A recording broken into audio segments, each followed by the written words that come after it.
Avant-dernier rendez-vous de la semaine. Très chers téléspectateurs, bonjour, quel plaisir de vous retrouver. J'espère que vous allez bien. Bienvenue à vous sur SOS Docteur TV et dans l'émission Le Plateau du Bien-être. Nous sommes là, toute l'équipe du jeudi, pour vous accompagner pendant 1 heure de temps avec nos rubriques telles que la causerie, l'info du jour, également la chronique des savants en médecine et bien entendu bien-être. Encore une fois, bienvenue à vous et installez-vous confortablement car ça démarre. Bonjour le plateau, bonjour Willy. Bonjour le plateau, bonjour Blondine, bonjour Marie-Esther, bonjour Jacques, bonjour à toutes et à tous. C'est un plaisir de retrouver donc les téléspectateurs aujourd'hui encore. J'aime ce que tu as dit tout à l'heure, l'équipe de jeudi, voilà, je dis Jacques, voilà. Bon, bref, voilà, on est très heureux de vous savoir nombreux. Ça fait plaisir, tu m'appelles J. Ah ouais. N'est-ce pas? Tu sais que moi je t'appelle J. C'est dans l'émission je t'appelle Jacques. Je dis Voilà, nous distillons comme ça la bonne humeur, le bien-être pour vous, chers téléspectateurs. C'est parti encore pour 60 minutes d'horloge. Voilà. En tout cas, on est là, on est ravis, comme tu l'as dit, avec toutes nos rubriques et avec J sur ce plateau. Je vais adopter J. J. Comment tu vas, J? Je vais très très bien. Tu vois, ce matin, j'avais voulu porter un blanc comme ça. N'est-ce pas? Mais je me suis dit, bon, je vais rester un peu dans le bleu. Mais... Et comme pure coïncidence, non, je le club.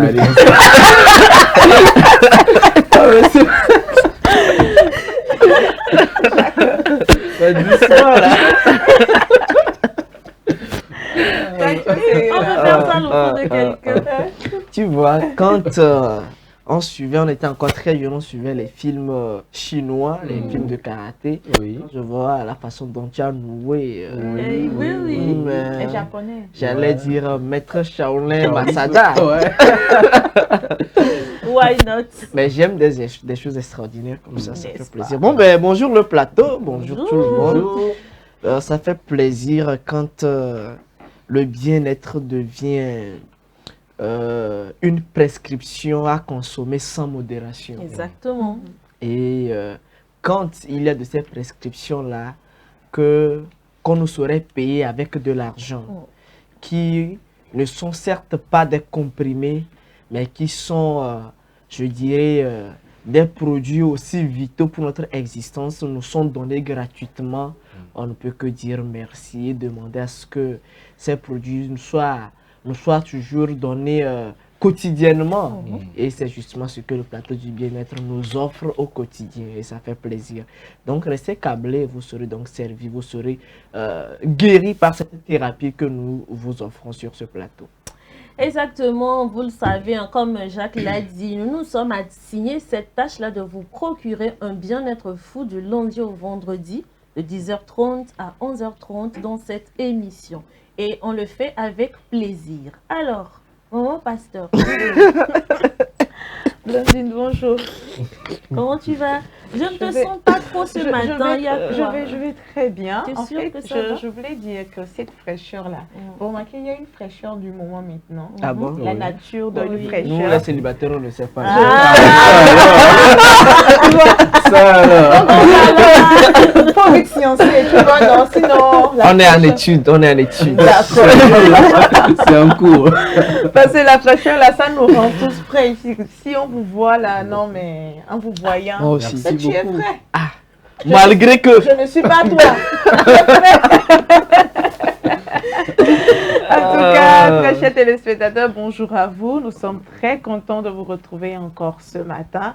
Et merci beaucoup pour votre fidélité. Merci beaucoup d'être toujours là, de nous suivre en direct. Merci pour tout. Et nous sommes encore là ce matin pour un nouveau numéro.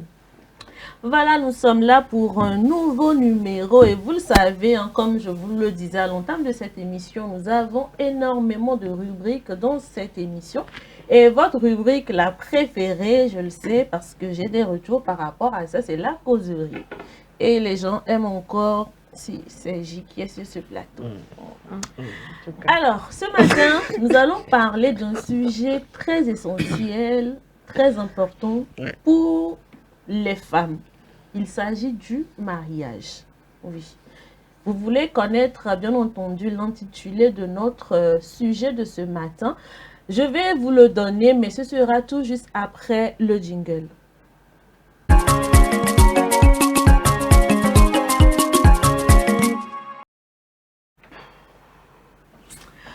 Voilà, aujourd'hui, notre thème nous dit ceci. Pourquoi certaines filles se sentent-elles incomplètes sans mariage?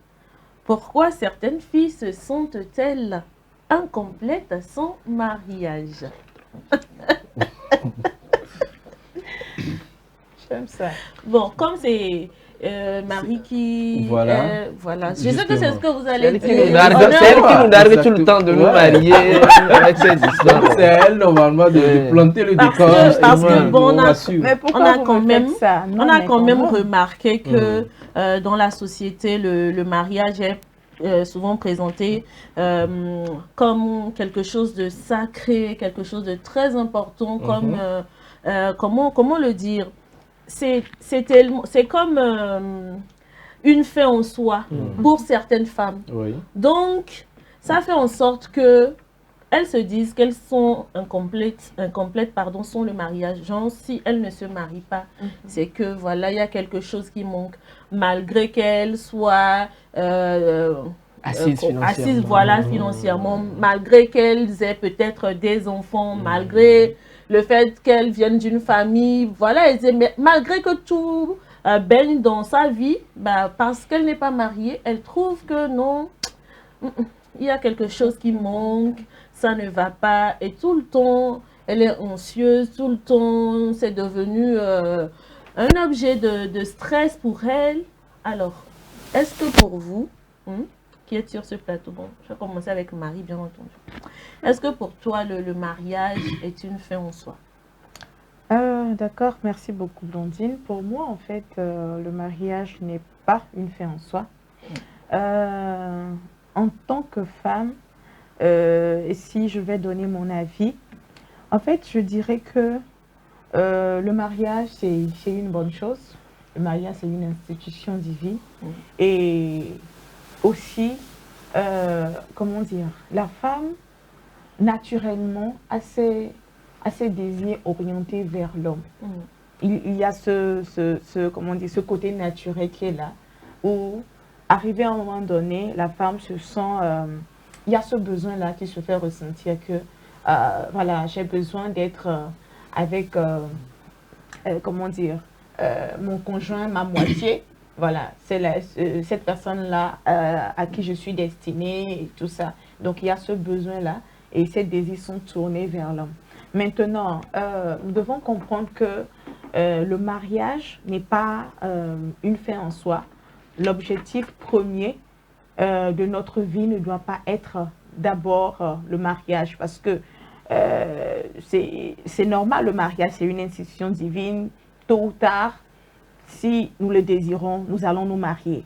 Mais cela ne doit pas être d'abord comment dire, la priorité ou bien une motivation. Pourquoi? En tant qu'individu, en tant qu'être sur la terre, nous avons une mission et nous avons un appel. Et toute personne doit d'abord chercher ce pourquoi je suis sur la terre, quelle est ma mission de vie, quel est mon appel, ce à quoi je suis destinée. Donc, le mariage, en fait, en soi, le mariage ne devait pas être une fin, ne devait pas en fait remplacer comme si c'est le mariage qui est ma priorité. Quand je me marie, c'est fini, c'est mon objectif, j'atteins mon but. Et non, ça ne devait pas être ça. D'abord, toute femme doit chercher en fait à se construire, à découvrir sa raison d'être, à découvrir son appel, à découvrir sa mission de vie.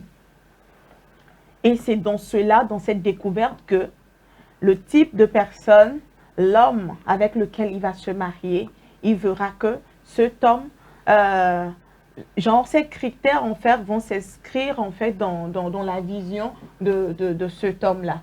Donc, faire du mariage comme si c'était la priorité, aujourd'hui, cela est en train de comment dire, est-ce que je dois dire détruire ou bien non, cela est en train de tuer certaines choses en les femmes parce que des fois, quand elles se marient, c'est fini.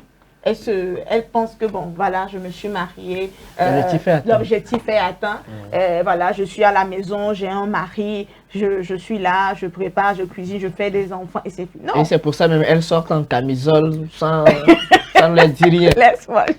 Mais c'est vrai, elles sortent en camisole parce que l'objectif est atteint, ouais, on ne séduit plus le monsieur, Voilà, tomber, voilà. déjà, ouais, on sort, on va même payer la bouillie, on revient en camisole, bon, voilà. Oh, Et on s'énerve et tu vas ailleurs. Oui, oui. C'est déjà... Ou on te dit que non, j'ai déjà un enfant, non, il y a quoi encore? Vous savez, ça aussi, c'est un autre débat. Non, c'est dans la même chose, c'est une suite logique, c'est une suite C'est un logique. autre débat. Non, c'est une suite logique. En fait, je n'encourage pas cela. Je ne dis pas que c'est une bonne chose, mais des fois... Non, non, non. Bon, non, non, en non. parenthèse, Vous ne pouvez pas Non. comprendre. entre parenthèses, Chez moi. entre parenthèses, on va en parler après. Donc, nous devons savoir que Oui. c'est pas se marier n'est pas l'objectif final, n'est pas la priorité, n'est pas tout n'est pas acquis quand on finit de se marier et tout ça.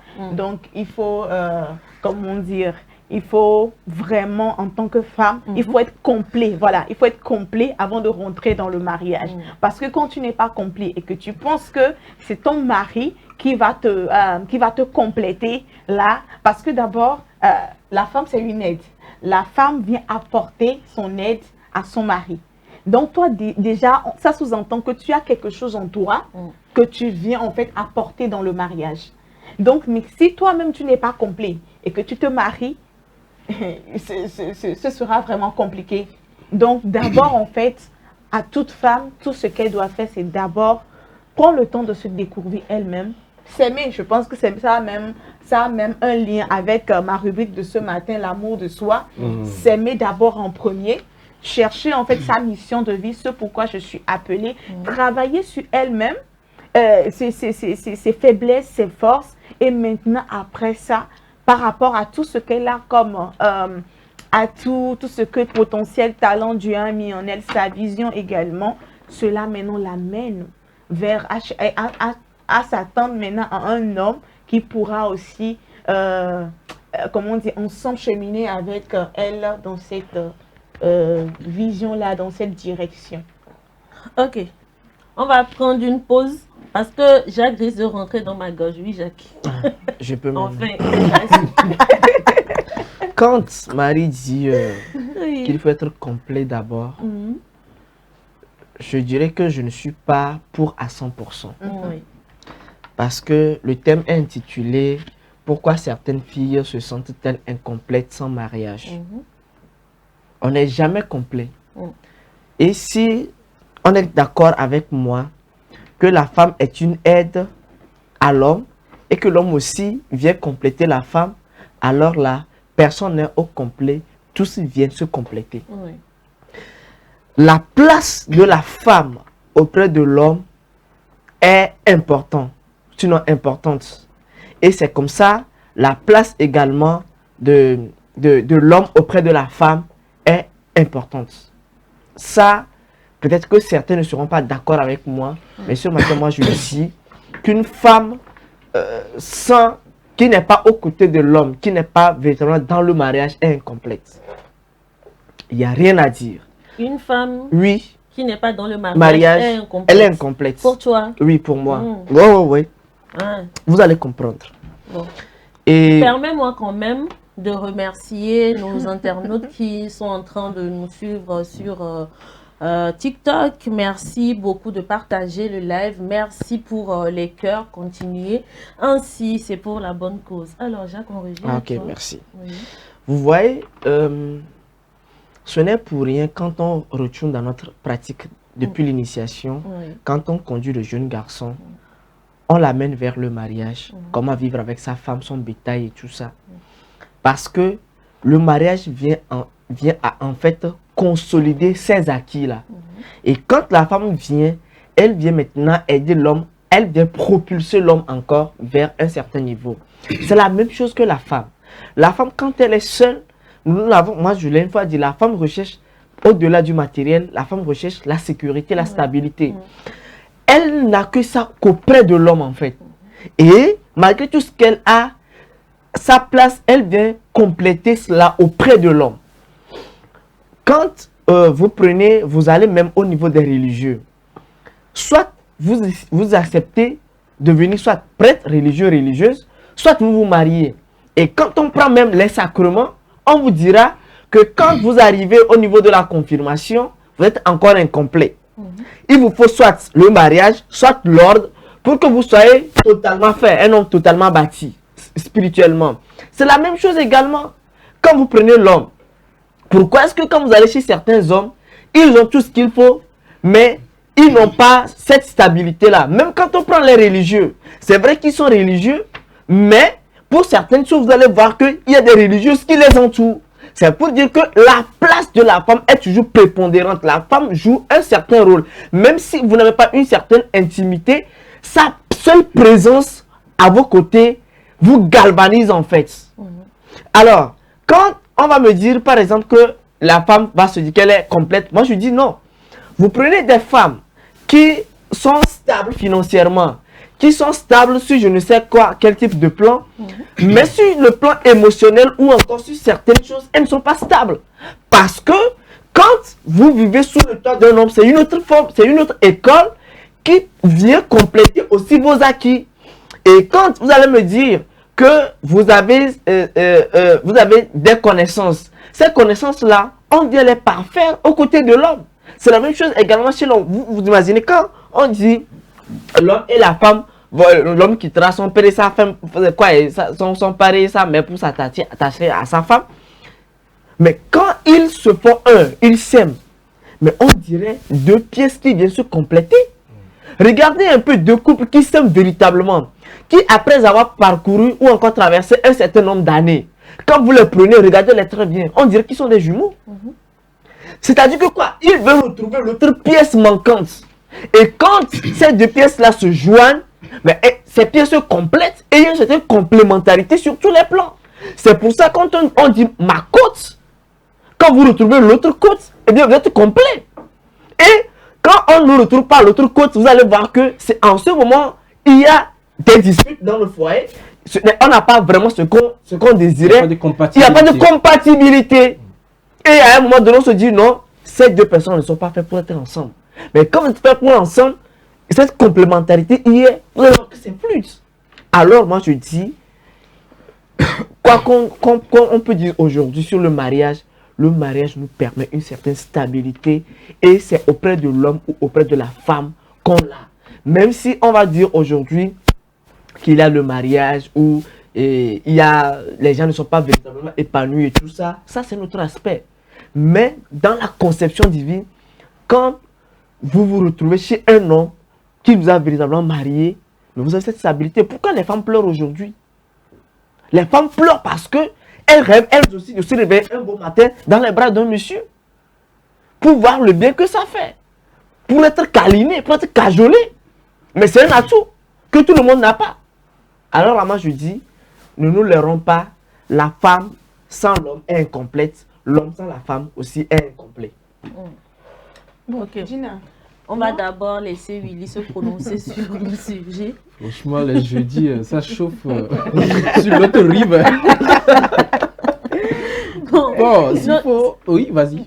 Notons aussi qu'il y a des personnes qui n'aspirent pas du tout au mariage. Ça voudra dire que ces personnes-là, elles seront incomplètes à vie. Bon, non, garde ça pour le moment. Je vais rester dans la logique du développement de Jacques pour dire que s'il faut répondre tout de suite à cette question, pourquoi certaines filles se sentent-elles incomplètes sans mariage? Parce que, vous savez, de base, dans les cultures africaines, le mariage a toujours été considéré comme une concrétisation, un aboutissement, quelque chose d'honneur, ou je sais pas, quelque chose d'une étape normale de réussite, d'accord? Et c'est un nouveau départ aussi. Voilà, exactement. Donc, c'est des choses qui ont été transmises de génération en génération. Donc, c'est normal que les filles, à un moment donné, se sentent quand même incomplètes sans mariage. Bon, le mariage, c'est quelque chose d'assez, plus que sacré même, parce que ça vient combler un vide assez profond. Et quand on va à la genèse du mariage, je pense que le vide là a été constaté, comme il a dit tout à l'heure par Adam, à l'époque. Mon frère.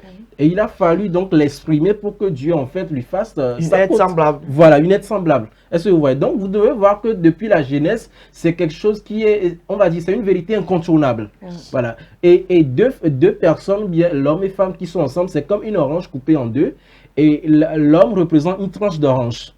Et tant qu'il n'y a pas cette autre tranche d'orange, cette compatibilité-là qui les réunit, il y aura forcément un problème. Maintenant, si on prend sur le plan, on va dire, métaphysique, par exemple, vous savez, il y a certains qui viennent au monde, ils ne sont pas venus forcément pour se marier. Il y a certains qui viennent au monde comme ça. Soit ils sont là, mais le mariage, ça ne peut pas leur réussir. Par contre, ils peuvent avoir des enfants ou bien ils peuvent avoir donc de l'aisance financière et tout, mais le mariage, ça ne peut pas réussir pour eux. Soit ils peuvent avoir de l'argent, mais c'est avoir des enfants qui est donc un problème. Ça là, c'est carrément une autre paire de manches. Voilà. Mais si on revient donc dans cette logique-là, c'est que le mariage, il est primordial. C'est-à-dire, vous pouvez tout avoir, mais vous allez toujours sentir cela. Les femmes peuvent avoir même des enfants. On a vu donc plusieurs témoignages par rapport à ça. Je me rappelle la dernière fois, l'autre consoeur de NC, Kadi Touré, elle a eu à témoigner sur ça. Elle avait un enfant, bien sûr, mais elle s'est rendue compte qu'en réalité, avec tous les succès, toutes les réussites, tous les trophées, tout ce qu'elle a, et l'enfant qu'elle a à la maison, quand elle réalise qu'en fait, elle n'a rien fait. Il y a un vide, c'est même le cas de Charles Dipanda. Voilà, exactement. Il y a forcément un vide. Il y a un creux à remplir. Et ça, je vous assure, c'est un gros problème que beaucoup de personnes traversent. Parce que ce n'est pas évident. Il y en a même qui passent par là pour entrer même dans la dépression. Et donc, finalement, bon, il faut arriver à un moment à faire taire aussi l'orgueil pour accepter certaines choses. Et puis, bon, s'allier maintenant à être à côté de l'homme pour évoluer ensemble. Parce que quand vous marchez avec l'homme, il a dit tout à l'heure, c'est carrément une autre école. Vous venez comme une aide semblable, mais attention, on a dit qu'il faut se soumettre. Parce que quand vous venez comme une aide semblable, c'est parce que vous avez déjà une puissance forte que celui qui existe déjà. Donc vous venez en tant que soumission pour booster cette force-là. Donc en réalité, vous venez donc vous soumettre, mais en réalité, vous êtes une force principale pour l'homme. Et donc forcément, le vide à ce moment donné est complet, est comblé. Et donc, ils peuvent faire route ensemble. Et vous allez voir que c'est là où les projets maintenant réussissent. Il y a une certaine similitude, comme il a dit. C'est vrai, il y a des couples, quand vous les voyez, vous allez croire que ce sont des jumeaux. C'est-à-dire, spirituellement, il y a eu déjà une belle fusion de la chose. Et puis, ils évoluent normalement. Donc, c'est tout à fait normal qu'elles se sentent incomplètes. Maintenant, quand vous vous sentez incomplète, ça ne voudrait pas dire que quand vous vous acharnez jusqu'à trouver le mariage, il faut laisser tomber. Non, c'est un autre processus qui continue. Maintenant, quand vous vous sentez incomplète, qu'est-ce que vous faites réellement? Est-ce que vous responsabilisez l'autre? Est-ce que vous-même vous remettez en question, en cause, pour pouvoir mieux évoluer? C'est ça aussi le problème. Sinon, vous allez passer donc toute votre vie à dire que bon, c'est mon père ou bien c'est ma mère, je suis incomplète, je ne suis pas incomplète parce que je ne suis pas marié, parce que les hommes ne sont pas sérieux, parce qu'il y a ça. Si vous racontez tout cela, ben, écoutez, c'est vous-même qui vous mettez dans des problèmes. À un moment donné, comme je l'ai dit, il faut faire taire certains traits de caractère pour accepter la vie, évoluer, donc pour pouvoir combler ce vide. Si réellement vous sentez que ce vide devient un poids pour vous, il faut arriver donc à dépasser certaines choses et pouvoir le combler tranquillement. Oui, Londine, en fait, moi, ce que moi je voulais dire, c'est que ce que vous aviez dit, vous avez parlé en fait en général, et je l'avais précisé quand je parlais tout de suite que le mariage était une bonne chose. C'est une bonne chose et toute femme a son désir qui est tourné vers l'homme. Et toute femme qui désire se marier, c'est une bonne chose. Maintenant, moi ce que en fait je voulais faire comprendre, c'est que par exemple, quand on prend en fait le thème, on dit pourquoi certaines filles se sentent-elles incomplètes. Ça veut dire que certaines personnes, particulièrement ou bien précisément, quand le temps du mariage n'est pas encore arrivé peut-être, ou bien ils sont en quête de leur conjoint, si le fait qu'ils ne trouvent pas, peut-être que cela les rend en fait incomplets, cela les empêche en fait d'avancer ou bien d'évoluer ou bien de s'épanouir. Donc c'est moi dans ce sens, j'y vais en fait pour faire comprendre qu'en fait en attendant que ton conjoint ou bien ton partenaire ne vienne, tu peux être épanoui, tu peux en fait prendre ce temps-là pour te développer, pour comment dire, te voir travailler sur ce qui est bien sur toi, les potentiels, les faiblesses, corriger certaines choses, et tu peux vaquer à, comment dire, à ce pourquoi tu es venu sur la terre, parce que toute femme a sa mission, toute femme a ses objectifs de vie. Et aujourd'hui, quand on parle de ça, aujourd'hui, il y a des femmes qui sont au foyer, qui voulaient se marier. Et quand elles se marient, c'est fini. Et c'est comme si elles ne se retrouvent plus. elles perdent de vue leur objectif, elles perdent de vue ce pourquoi elles-mêmes, elles sont appelées à devenir, à être et tout ça. Donc, alors ça ne devait pas être comme ça. Si le mariage n'est pas encore là, si vous n'avez pas encore trouvé votre conjoint de vie, oui, persévérez, continuez jusqu'à ce que votre conjoint, votre être semblable là, ne vous trouve. Cela ne veut pas dire que vous allez vous sentir comme si je suis désespérée, je me sens incomplet, parce que je ne me marie, parce qu'il y a des gens, ils voient leur âge. Voilà, ça tâte, j'ai 40 ans, j'ai 50 ans. Mais il y a des témoignages aujourd'hui des gens, les femmes qui se marient à 40 ans, à 50 ans. Mais est-ce que pendant tous ces processus-là, est-ce qu'elles se sont délaissées? Est-ce qu'elles ont quitté de vie leur objectif de vie? Non.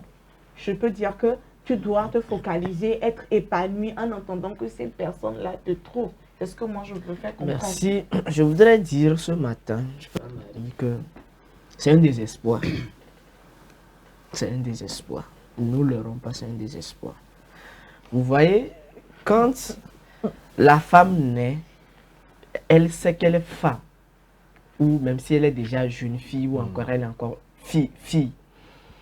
Et durant son parcours, bien sa formation humaine, on lui donne certains outils. Elle apprend à faire la cuisine chez la maman, elle apprend à faire la lessive, à repasser même certains habits de papa. Et c'est toute une école. Elle apprend et elle grandit. Pendant sa formation humaine, il y a des temps de loisirs, il y a des fréquentations. Mais arrivé à un certain moment, le besoin vient naturellement. On sent que, ah tiens, tu commences pas à sentir le besoin. Il y a le besoin même de l'envie sexuelle qui vient. Il y a d'autres besoins aussi qui viennent, mais elle apprend à les maîtriser. Elle apprend à dominer ses pulsions. Mais au-delà de cette domination des pulsions, à un moment donné, il y a une nécessité de stabilité qui naît. D'où la place de la femme auprès d'un homme. Et vous allez voir même certaines filles se plaindre que les hommes ne me font pas la cour. Ouais. Et ça, c'est un danger. Bien sûr. Si vous êtes une femme et qu'aucun homme ne vous drague, mais c'est un danger. Ouais. Mais remettez-vous en cause, Mina et Tatimana, oui. Bien sûr, ouais. Sur les plans de oui, bien sûr. Même les femmes mariées. C'est pas normal. Si vous n'avez pas une certaine attirance, que les hommes vous draguent et vous leur dites non, je suis marié, vous êtes ceci. Mais ça veut dire que vous ne tenez plus. Oui. Même spirituellement, tu ne vis plus. Bien sûr. Ben oui. Bien sûr. Bah oui, bien sûr. Donc, à un moment donné, cette nécessité de stabilité vient naturellement. Cela ne voudra pas dire que cette fille-là n'est pas accomplie ou bien elle ne fait pas certaines choses pour sa vie. Elle continue, si elle a des activités, elle continue de mener librement ses activités. C'est pour ça que je dis, je n'encourage pas les parents à voir le mariage comme une fin en soi, bien un refus de responsabilité. Va rester chez un homme, tiens, vous virer, je vais me soulager un peu. Non. C'est-à-dire que vous continuez par donner les outils, vous continuez par former votre fille. Elle a quelques outils, elle a les instruments qu'il faut. Et quand elle va se retrouver chez l'homme, vous verrez que ça sera une sanctification. Voilà. Et c'est en ce moment que votre fille même trouvera le bonheur qu'il faut. C'est vrai, c'est très bien. Très vrai ce que tu es en train de dire, parce que il y a certains parents, arrivés à un certain âge, surtout si la fille dépasse les 25, les 30 ans, c'est fini. Hein.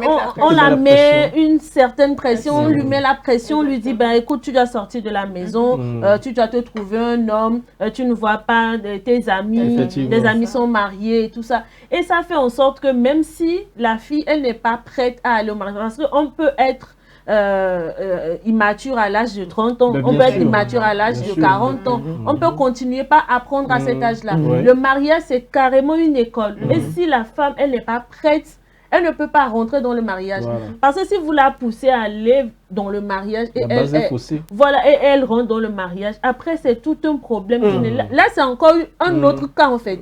Du coup, c'est très important d'inciter les parents à y aller avec douceur, avec patience, à voir en fait le fait que les filles, peut-être qu'elles ne sont pas encore prêtes. Il y a de ces filles-là qui ont un objectif de vie.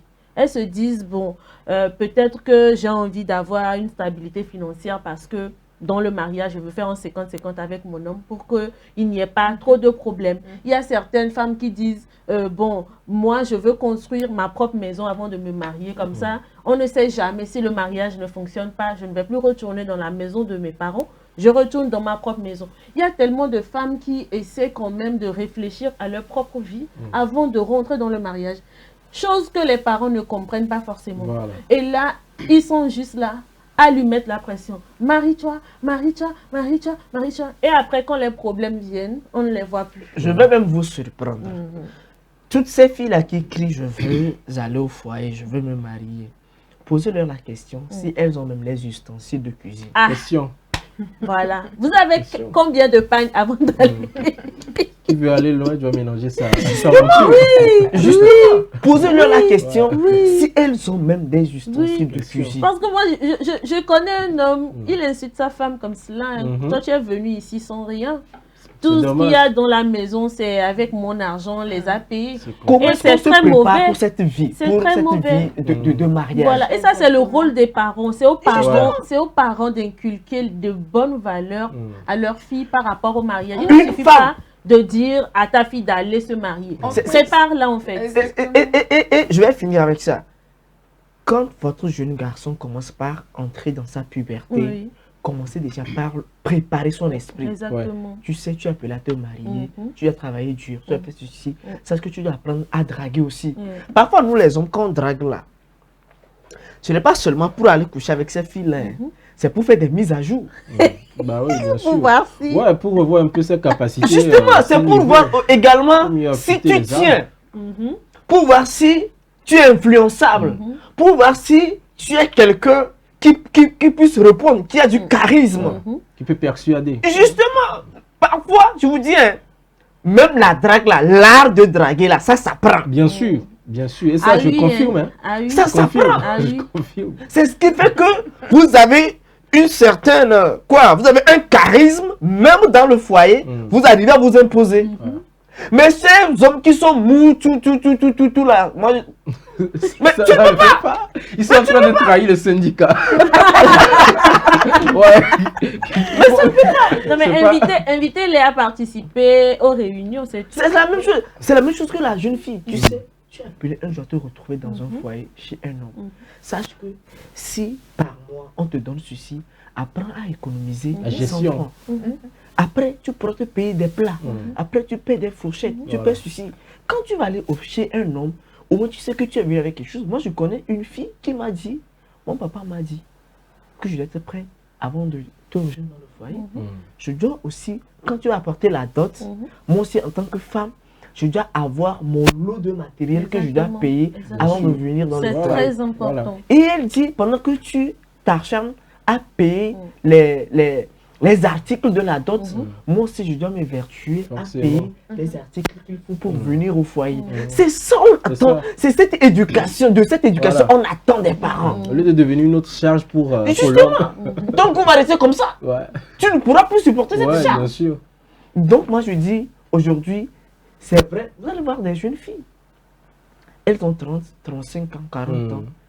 Mais elles sont frustrées.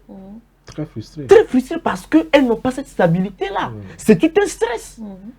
C'est vrai qu'elles vont trouver des moyens pour essayer de se divertir, pour se réconforter. Mais au fond, c'est pas ça.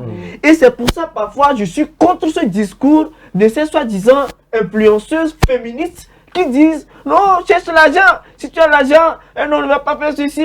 Oh, tu vas bien. Tu as l'argent, tu as l'argent, tu pars. C'est des gens qui attirent on n'a pas besoin dans leur cocon. Qui trompe qui?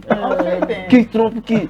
Et c'est ce qui fait que finalement aujourd'hui, on a l'excès stock qui pullule partout. Ouais, justement. Et c'est très dommage. C'est de mauvaises habitudes. Et moi, ce que tu dis tout à l'heure, la motivation, la base de ça aussi, c'est des parents. Un parent qui, un parent qui à la maison, au foyer, qui une fois arrivé dans le mariage, devient carrément une autre charge pour le papa. Devant l'enfant, l'enfant vit tout cela. Même simple sel de 25 francs, il attend qu'au fita soit avant de prier. Il devient une charge carrément pour l'homme, à part les charges fixes et les charges ordinaires. Un enfant qui vit dans ce foyer, qui a passé toute sa vie à voir tout ça, quand il part en mariage, ben, voilà, c'est la même chose. Donc c'est important de faire des mises à jour. On a toujours dit ça sur ce plateau. Se marier, c'est un projet. Devenir parent, c'est un projet. Avoir un enfant, c'est un projet. Et actuellement, il faut toujours des mises à jour. Et arrêter aussi la pression sociale, la pression des réseaux sociaux sur les gens, les mariages, des trucs idéalisés que vous voyez. Et puis vous allez dire, ouais, je vais faire mon mariage comme ça, mariage luxueux, somptueux. Vous avez des motivations bizarres. Voilà, tu viens maintenant. Et puis tu t'énerves que non, c'est pas lui, je voulais, des trucs pas possibles. Il n'est pas véhiculé. Ouais, je vais aller même loin. Il y en a même qui disent que, ouais, il s'est marié, et puis bon, Dieu m'a dit finalement que c'est pas lui. Que je quitte. Il y a des trucs pas possibles, quoi. C'est pas normal. La génération qui vient, c'est à nous de la bâtir comme il se doit. Sinon, on sera toujours là pour dire pour les IA d'autres nations qui évoluent. Mais permets-moi de dire quelque chose, s'il te plaît, Blondine, s'il te plaît. En 30 secondes. 30 secondes. Là même, tu es en train de perdre le temps déjà. Je veux dire que nos sœurs, toutes les femmes doivent comprendre, ne doivent pas prendre le mariage comme genre une porte de sortie. Parce qu'aujourd'hui, il y a beaucoup de personnes qui fuient en fait peut-être domicile, genre la maison, genre ils pensent que quand je serai dans un mariage, tout sera ok pour moi, tout sera autre chose. On fuit les problèmes, on fuit les réalités de la vie. On cherche une stabilité. Alors que si toi-même, ce n'est pas vraiment stable, ce sera vraiment compliqué. Tu ne sais même pas là où tu vas, le monsieur que tu vas rencontrer, tu ne connais pas aussi, lui aussi. Est-ce que lui-même il est stable émotionnellement? On dit réussir sans souffrir. Voilà, donc aujourd'hui tu vas faire quelque chose, mais tu vas rentrer dans un mariage qui te causera encore plus de problèmes. Nous devons comprendre juste que le mariage c'est une mission divine. Quand deux personnes se mettent ensemble, c'est pour accomplir un but ou bâtir la génération qui vient. Donc c'est pas... Donc on est incomplet. Ouais. Donc on est incomplet. Pardon, Jacques.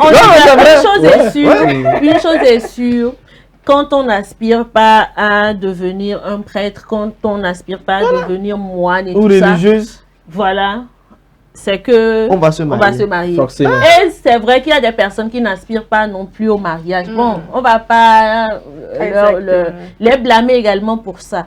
Mais la chose la plus importante, c'est que il faudrait que chacun se connaisse. Il faudrait que chacun sache exactement ce qui le rend ou la rend heureux ou heureuse. C'est très, très, très important. La pression sociale, elle est là. Les réseaux sociaux, ils sont là également pour nous influencer. Mais que tout cela nous influence positivement. C'est tout ce qu'on peut demander. Que ça nous influence positivement. Faudrait pas qu'on se dise que le mariage, c'est un accomplissement. Le mariage, c'est une fin en soi. Du coup, même quand on n'est pas prêt à aller dans un mariage, on se dit, parce que ma meilleure amie s'est mariée, il y a de cela 2 mois, il faudrait que moi aussi je me marie. Ça ne se passe pas comme ça en fait. Il faut être prêt, il faut être assis, il faut être stable dans la tête. Parce que là-bas, là, faut aller pour comprendre. Là-bas, là, c'est autre chose. Ne nous effrayez pas. Ah, c'est la vérité. On va aller apprendre le reste. Non, ce n'est pas pour effrayer qui que ce soit, mais c'est la vérité. Que la vie nous a donné. On a déjà. Ça là, c'est rien comparé à ce qui se passe là-bas. C'est un langage que moi je déploie très souvent. Quand on est arrivé en classe de 4, on se dit les racines carrées. Les racines carrées. Vous n'avez rien vu encore. Les anciens me disaient, on n'a rien vu encore, vous là, je vous plains. Mais quand on a commencé les racines carrées, ce sont les anciens qui s'embrouillaient. En tout cas, non, je peux dire que c'est pas racine carrée. Dites-vous que il faut t'attendre à tout. Ouais, ça comme ceci. Et face à chaque situation, aie une certaine lucidité et demande à Dieu de t'inspirer pour pouvoir supporter. Sinon, si on dit que là-bas, on va plus aller. Non, moi je vais aller. Vous allez aller. Non, c'est pas pour effrayer. Genre, c'est toi qui dis souvent qu'il faut être réaliste. Oui, bien sûr. Le mariage, l'école du mariage, c'est carrément autre chose. Oui. Et si tu n'es pas prêt avant d'aller là-bas, genre mon frère, ça va te gâter. Si tu n'es pas prêt avant d'aller là-bas, ça va se gâter. Le mariage, là, c'est que l'autre a une autre éducation. Chose, si tu as une autre éducation, et vous venez vous mettre ensemble. Il y a, en tout cas, on va revenir dessus. Peut-être avec un spécialiste pour mieux faire passer le message. En tout cas, pour aujourd'hui, quand même, le plus important, c'est d'avoir la paix intérieure. C'est très, très important. D'être épanoui, d'avoir une certaine stabilité dans sa tête. Parce que moi, j'ai besoin que vous soyez enfant pour suivre le plateau du bien-être chaque matin. Quand il y a de ces genres de pression qui rôdent autour de vous, ignorez-les. Restez focus sur l'essentiel. Ce que vous pensez que c'est essentiel pour vous là. Restez focus sur ça. Le mariage n'est jamais une fin en soi. Le mariage est essentiel dans la vie, mais ça n'a jamais été une fin en soi et ça ne sera jamais une fin en soi. Raison pour laquelle même le divorce et tout ça. Donc, concentrez-vous sur l'essentiel avant l'agréable. Voilà. C'est tout pour la causerie de ce matin. Nous allons marquer une pause, permettre à nos chers téléspectateurs de souffler un tout petit peu. Et on revient tout juste après avec l'info du jour.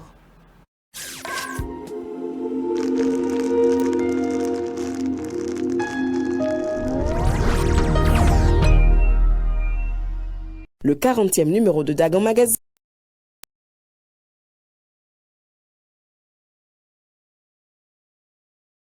met à l'honneur une Nana Benz, Dagon, Dédé, Evelyne, Dobrousse, épouse Trénou. La rubrique santé de ce numéro nous dit tout sur le Panari, ses causes, ses complications, sa prévention et ses traitements. Et la rubrique bien-être, quant à elle, nous plonge dans l'univers du Trataka, le pouvoir insoupçonné du yoga de la bougie.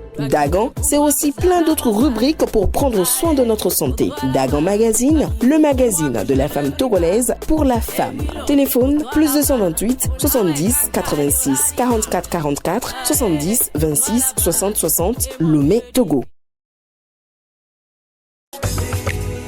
M-Afrique, association internationale.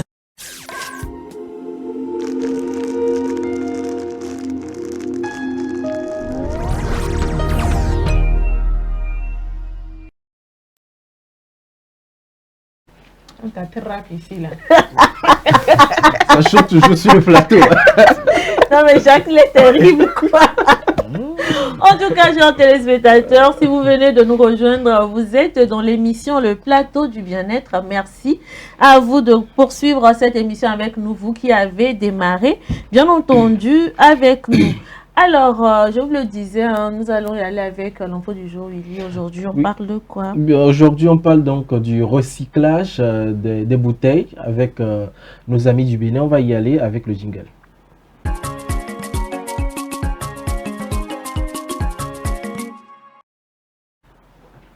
Eh bien, au Bénin, un artisan transforme des bouteilles plastiques jetées en objets utiles grâce à une méthode ingénieuse et écologique.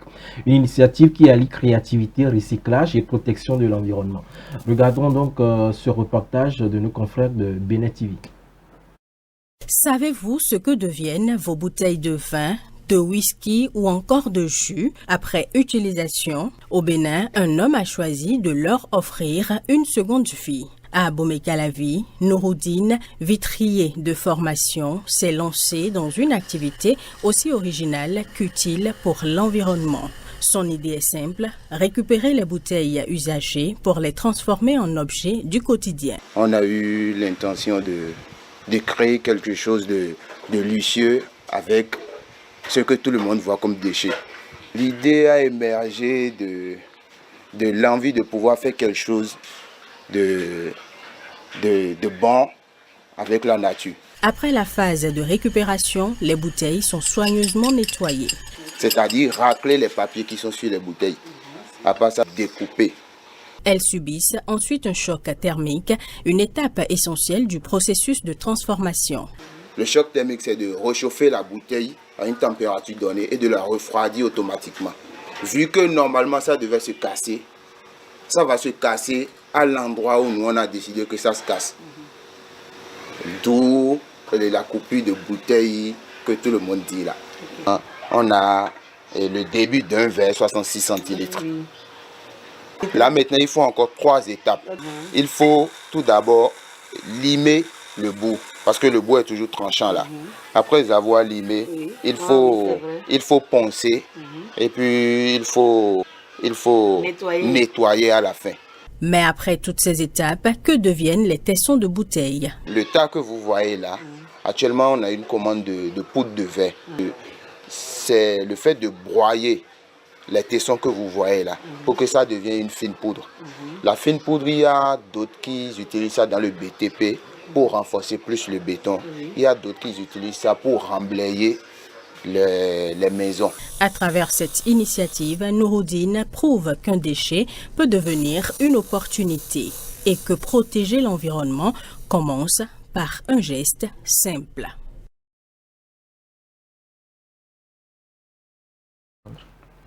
Voilà, retour sur ce plateau. On va passer donc au mot doc, bien sûr, avec Michel Gowou et toute sa team dans la web-série Le Centre Médical, 13e épisode qu'on diffuse depuis lundi d'ailleurs dans cette émission. Et vous savez juste qu'après mot doc, il y a les quiz qui suivent qui vous permettront naturellement de participer au jeu et de repartir gagnant avec des prix.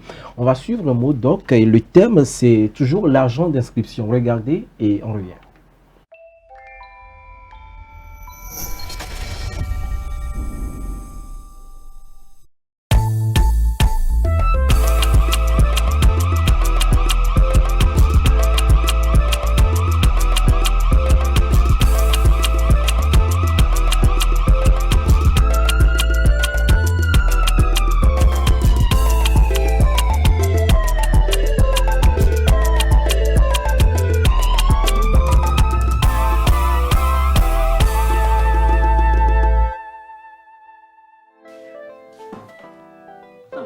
Le boss, y'a quoi? Tu as attrapé ton menton là, c'est lourd. C'est facture de l'électricité qui pèse dessus. C'est lourd. Ils ont coupé l'électricité chez moi. 18 000 francs. J'ai trouvé ça où actuellement là? De toutes les façons, c'est pas grave. Ça t'arrange aussi. Bougie n'est pas chère. Ton maudit.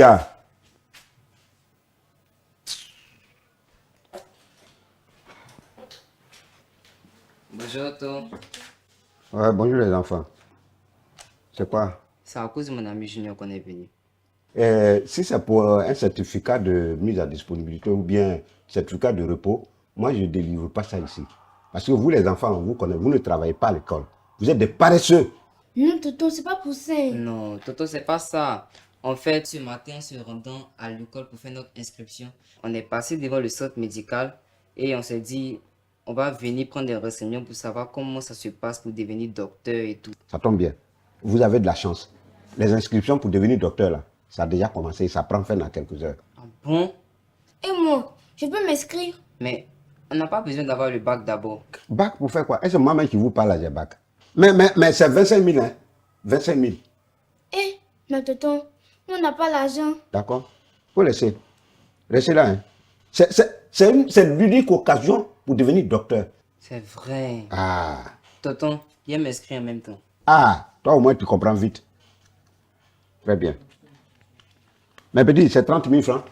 Je ne peux pas trouver la monnaie. Dans ce cas, je vais vous remettre 20 000 pour que ça fasse 50 000. Junior, arrivé à l'école, tu me rembourses. C'est ça. Tu es un bon mathématicien, tu travailles bien à l'école, toi. Ah, c'est bien. D'accord, donnez vos noms. Petit, donne-moi ton nom. Junior Kosonou. Junior quoi? Kosonou. Tu connais Odilon Kosonou? C'est mon papa. Odilon Kosonou, c'est ton papa? Oui. Ouais! Non, ton papa, c'est une star. Tu sais que je l'aime bien? Ouais! Donc, Junior Kosonou. Très bien. Et toi? Ndika Willy. Ndika? C'est pas le footballeur là? C'est mon papa. Vous êtes des enfants de stars! Bon, les enfants, c'est inscrit déjà. Voilà. Les cours commencent dans 2 mois. D'accord, tonton. Soyez prêts, hein? Oui. Voilà. Merci, tonton. Allez, les enfants, allez, merci. Au revoir, les enfants. Waouh!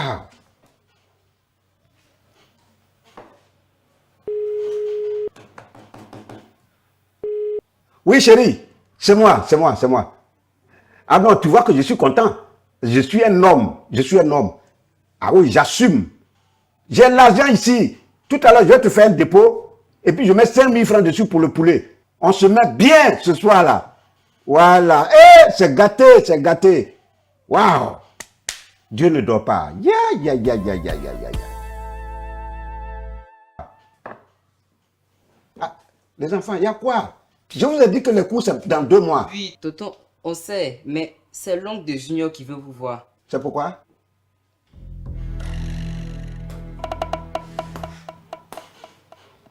Mon ami, vous n'avez même pas besoin de vous énerver. L'argent est là. C'est quand j'ai vu les enfants, ils se promenaient avec l'argent. Je leur ai dit, les enfants, déposez l'argent là ici. Votre papa va venir chercher. Parce que l'argent, c'est pas bien dans la main des enfants. Tenez.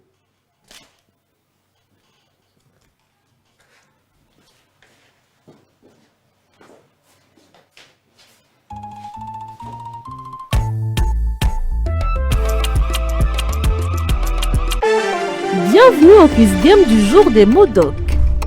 Quel conseil aide un étudiant à garder un bon équilibre? A. Ne jamais se reposer. B. Bien dormir et bien manger. C. Sauter les repas. D. Étudier sans pause. Envoyez votre réponse via WhatsApp sur le +228 70 18 43 43 et gagnez divers lots, des bons de consultation, un bilan de santé, une super enveloppe de 10 000 francs et plein d'autres surprises dans le fou rire avec Michel Gou. Les gagnants seront tirés au sort parmi les bonnes réponses chaque vendredi dans votre émission Le Plateau du Bien-être. SOS Docteur TV, la chaîne utile, la télé qu'il vous faut. Vous faites toujours bien de rester en notre compagnie dans l'émission Plateau du Bien-être sur la chaîne utile, la télé qu'il vous faut, SOS Docteur TV. Nous poursuivons donc cette émission, cette fois-ci avec la rubrique Bien-être, qui nous sera présentée par Marie-Esther. Aujourd'hui, tu nous parles de l'amour de soi, tu l'as déjà dit, une clé du bien-être. Voilà, on va y aller juste après ceci.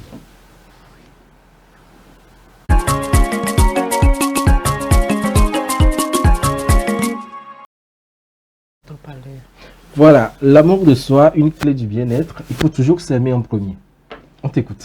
N'est-ce pas? Il faut toujours s'aimer en premier. En tout cas, moi, je m'aime. C'est très important. On peut dire que je suis narcissique, mais bon, je m'aime quoi. Moi, je m'aime et j'aide les gens aussi à s'aimer. Ça aussi, c'est bien. L'essentiel est que tu commences par toi. Tu commences par toi. La façon dont je m'aime là, je veux les aider aussi à s'aimer comme moi aussi je m'aime. En tout cas, c'est très important, il faut s'aimer. Aime ton prochain comme toi-même. Voilà, c'est écrit dans la Bible. Exactement. En fait, aujourd'hui, dans le monde où nous sommes, nous pouvons voir que beaucoup de personnes, aujourd'hui, ils attendent les approbations de l'autre, attendent que, bon, faire des choses pour impressionner, ils s'oublient même. Mais si c'est pour plaire aux autres et tout ça, ils sont là. Donc, aujourd'hui, nous allons comprendre ce que c'est que l'amour de soi. Quand nous parlons de l'amour de soi, c'est d'abord se respecter. D'abord se respecter, connaître qui nous sommes, accepter ses qualités, ses défauts, ses petites, comment dire, ses manquements, ses petites faiblesses et tout ça, et s'aimer et vouloir travailler sur cela. Nous devons d'abord prendre tout cela en compte. Et c'est prendre soin de sa santé physique également et mentale et apprendre à se traiter avec douceur et bienveillance. Vous voyez donc comment la personne même a fait son bras comme ça veut dire qu'elle s'aime tellement, c'est très très important. Et pourquoi est-il important de s'aimer?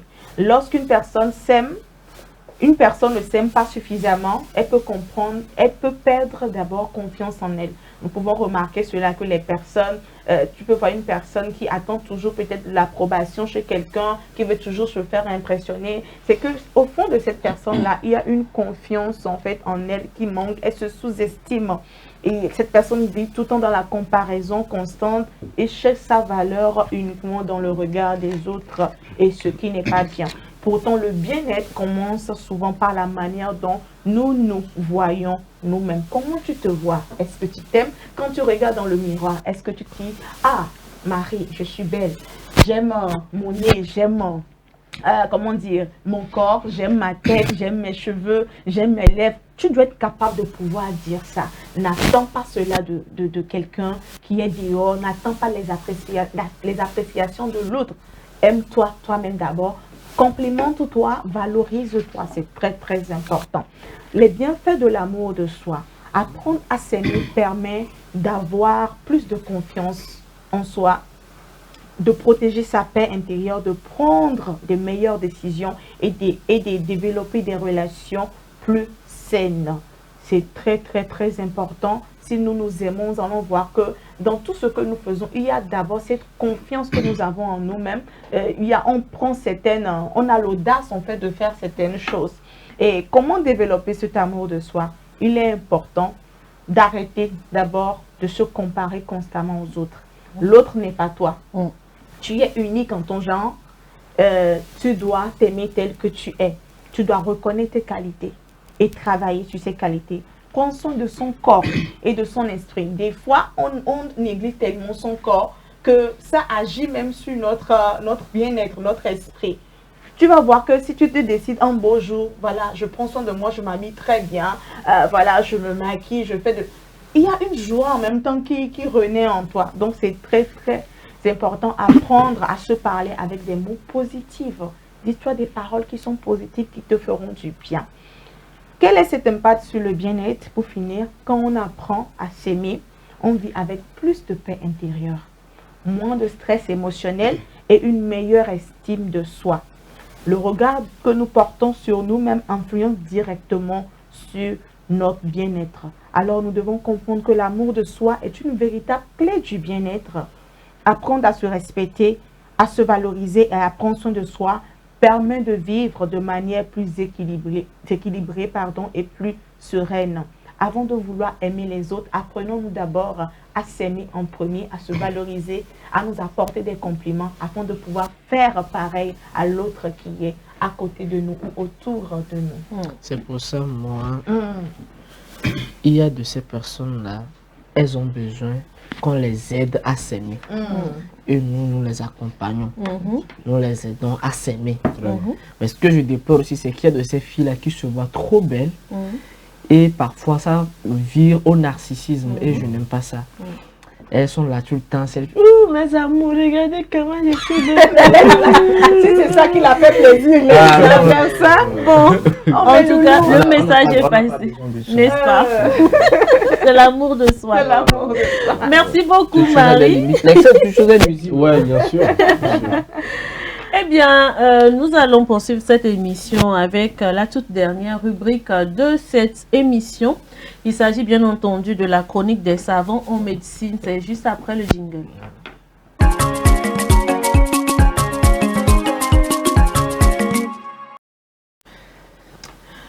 Voilà, aujourd'hui nous allons démarrer une autre série de découvertes et ce sera avec Sigmund Freud.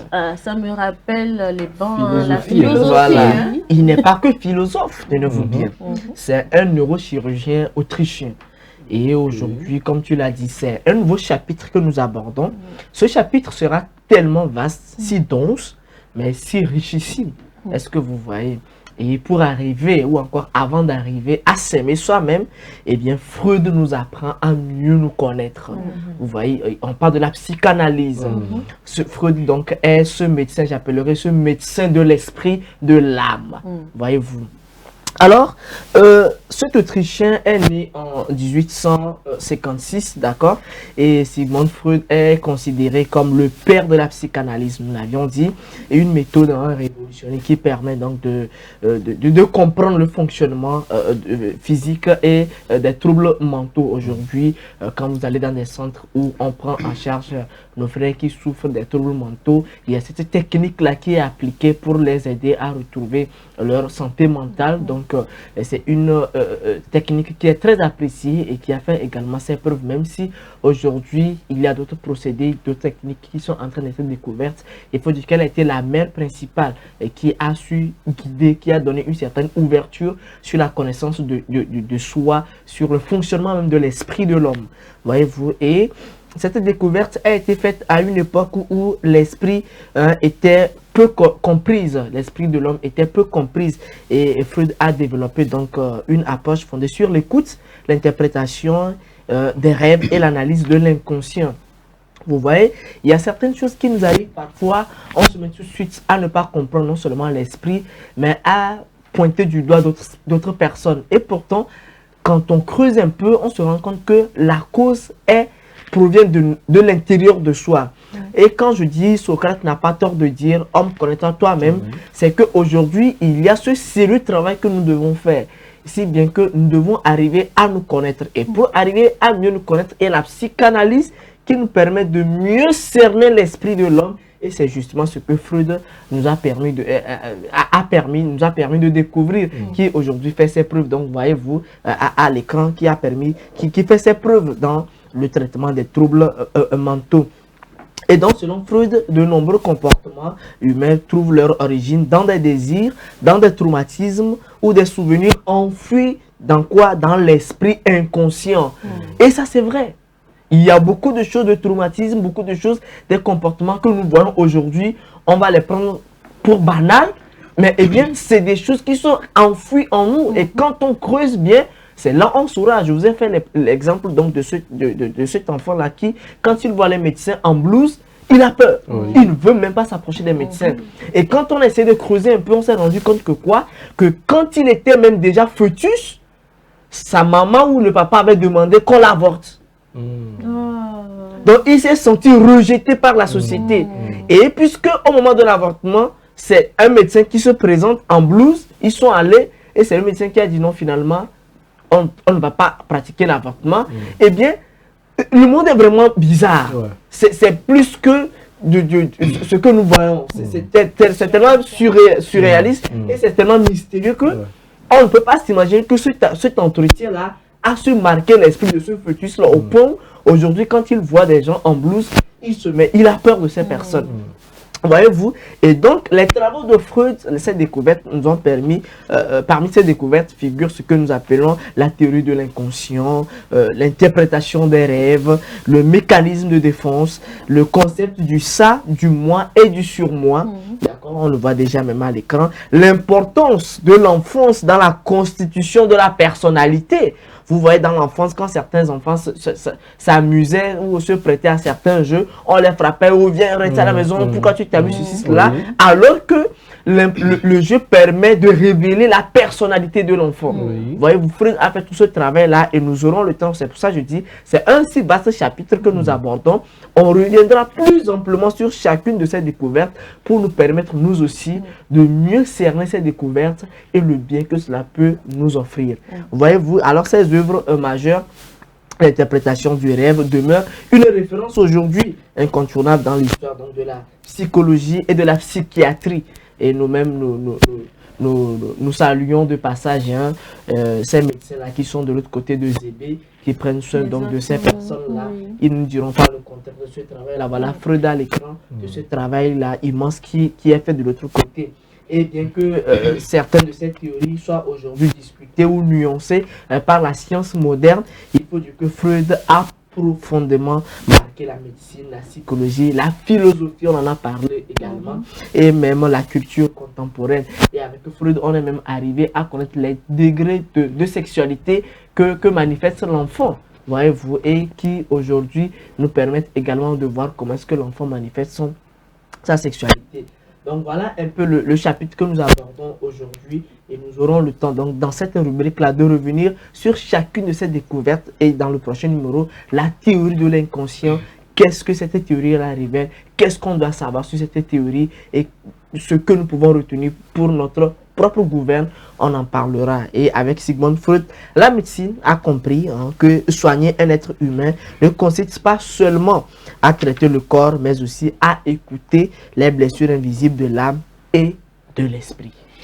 Merci beaucoup Jacques pour ce développement. Voilà, très intéressant. Et j'ai aimé La phrase de la fin, surtout l'écoute, moi j'insiste sur l'écoute active même, voilà ce qui est important parce que oui, des fois on voudrait forcément aider l'autre, mais on oublie qu'il faut prêter donc oreille attentive à ce qu'il ressent d'abord avant de pouvoir lui apporter la solution. C'est ce qui est dommage. Tous les efforts en réalité sont vains.